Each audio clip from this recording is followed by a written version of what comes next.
Hello, कैसे हो आप दोस्तों। आशा करता हूँ आप ठीक होंगे। आज हम जिस देश के बारे में अद्भुत और रोचक जानकारी देने वाले हैं वह खाड़ी देशों में से एक और समृद्ध देश है, जिसने पिछले 50 सालों में अपने आप को साबित किया है और दुनिया के सामने एक मिसाल कायम की है। दोस्तों, यह देश एक टूरिस्ट प्लेस भी है जहाँ पर बहुत ज़्यादा सफाई है। यहाँ पर इतने ज़्यादा टूरिस्ट आते हैं जितने कि इस देश की खुद की आबादी भी नहीं है। दोस्तों, पर्यटन के हिसाब से अगर इस देश के बारे में कुछ बताऊं तो यह देश इतना साफ सुथरा है, इतना खूबसूरत है, जिससे कि हर कोई इसकी तरफ आकर्षित होता है। दोस्तों, आपको ज़्यादा इंतजार न करवाते हुए मैं आपको बता देता हूं कि इस देश का नाम है ओमान। दोस्तों, ओमान का पूरा नाम द सल्तनत ऑफ ओमान है। दोस्तों, ओमान नाम एक अरबी जाति के नाम पर रखा गया है जो यमन के ओमान क्षेत्र से आए थे। दोस्तों, इस देश को अमीरों का देश कहीं तो कोई अतिशयोक्ति नहीं होगी, मतलब इसमें कोई झूठ बात नहीं है। यहाँ पर महिलाओं को समान अधिकार दिया जाता है। दोस्तों, इस देश की महिलाएं बहुत खूबसूरत होती हैं और बात करें यहाँ की प्रति व्यक्ति आय की, अंदाजा भी नहीं लगा सकते कि यहाँ पर हर व्यक्ति अमीर है। दोस्तों, यहाँ की सरकार अपने किसी भी नागरिक से आयकर नहीं लेती है। यहाँ की 85 से 90% जनसंख्या शहरों में रहती है और बाकी जनसंख्या गांव में निवास करती है। यहाँ की राजधानी मस्कट है जो एक बहुत ही खूबसूरत और एक बहुत ही बड़ा शहर है और सैलानियों के लिए एक आकर्षण का केंद्र है। दोस्तों, अगर हम बात करें 70 के दशक की, 70 के दशक में इस देश के पास कुछ भी नहीं था। यहाँ के लोग खानाबदोश थे और अपनी ज़िंदगी ऐसे तैसे ही व्यतीत करते थे। ना पहनने को अच्छे कपड़े थे और ना ही रहने को अच्छे घर। लेकिन 70 के दशक के बाद इस देश ने इतनी मेहनत की कि अपने आप को साबित किया और डेवलपमेंट किया। दोस्तों, इस खाड़ी देश की खास बात यह है कि इसकी अर्थव्यवस्था सिर्फ तेल के ऊपर निर्भर नहीं है।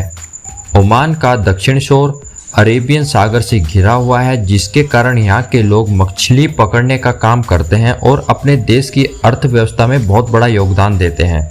दोस्तों, ओमान एक गर्म देश है, इसलिए साइट का काम दिन में नहीं किया जाता, यानी कि जितना भी कंस्ट्रक्शन वर्क होता है जो बाहर करने के लिए होता है वह धूप की वजह से रात को किया जाता है। दिन में सिर्फ ऑफिशियल काम किया जाता है। यह देश पर्यटन, मछली और कृषि उत्पादों का व्यापार करके अर्थव्यवस्था को मजबूत करता है। दोस्तों, अगर हम पर्यटन की बात करें तो ओमान एक बहुत ही साफ सुथरा देश है। सफाई का विशेष तौर पर यहाँ पर ध्यान रखा जाता है और यह भी ध्यान रखा जाता है कि आने वाले पर्यटकों को किसी भी तरीके की परेशानी ना हो।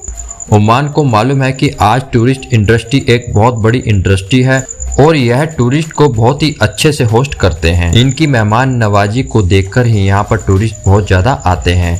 दोस्तों, यहाँ के लोगों में बिल्कुल भी घमंड नहीं होता। यह डाउन टू अर्थ होते हैं। यह बाहर किसी से भी ज़्यादा मतलब नहीं रखते हैं, अपने काम से ही मतलब रखते हैं। इतना ही नहीं, अगर हम बात करें शॉपिंग मॉल्स की तो दुनिया के बड़े बड़े शॉपिंग मॉल्स आपको ओमान में देखने को मिल जाएंगे, क्योंकि जिस देश को टूरिस्ट इंडस्ट्री को डेवलप करना है उसको मॉल तो बनाने ही पड़ेंगे। दोस्तों, यहाँ के लोगों के पास पैसे की कोई कमी नहीं है। छुट्टी के दिनों में यहाँ के मॉल्स में बहुत ज़्यादा भीड़ होती है। दोस्तों, यह भी कहा जाता है कि दुनिया का सबसे पहला इंसान ओमान में ही पाया गया, यानी कि इंसानियत की शुरुआत यहीं पर हुई।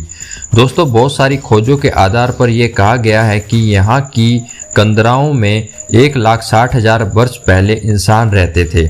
दोस्तों, इस देश में कभी धर्म के नाम पर लड़ाई झगड़ा नहीं होता। यहाँ पर सब मिलजुल कर रहते हैं। यही यहाँ की तरक्की का कारण है। दोस्तों, क्राइम रेट की बात करें तो यहाँ पर क्राइम रेट 0 है। किसी भी तरह की कोई गलत गतिविधियाँ यहाँ नहीं होती। यही कारण है कि पर्यटक यहाँ पर बहुत अधिक संख्या में आते हैं, घूमते हैं और रात को भी बिना किसी डर के घूमते हैं। दोस्तों, ऐसा इसलिए है कि यहाँ के कानून बहुत ही ज़्यादा सख्त हैं। इसके कारण यहाँ किसी को क्राइम करने की हिम्मत नहीं होती। ओमान देश के संबंध हमारे भारत देश से बहुत ही अच्छे हैं। यहाँ की बहुत सारे सुल्तान भारत देश में पढ़ाई करके जा चुके हैं। दोस्तों, ओमान में भी बहुत सारे भारतीय काम करते हैं और यहाँ की कुल जनसंख्या का 20% भारतीय मूल है जो यहाँ पर काम कर रहे हैं। ओमान में रहने वाले 75% लोग मुस्लिम हैं और 25% लोग गैर मुस्लिम हैं।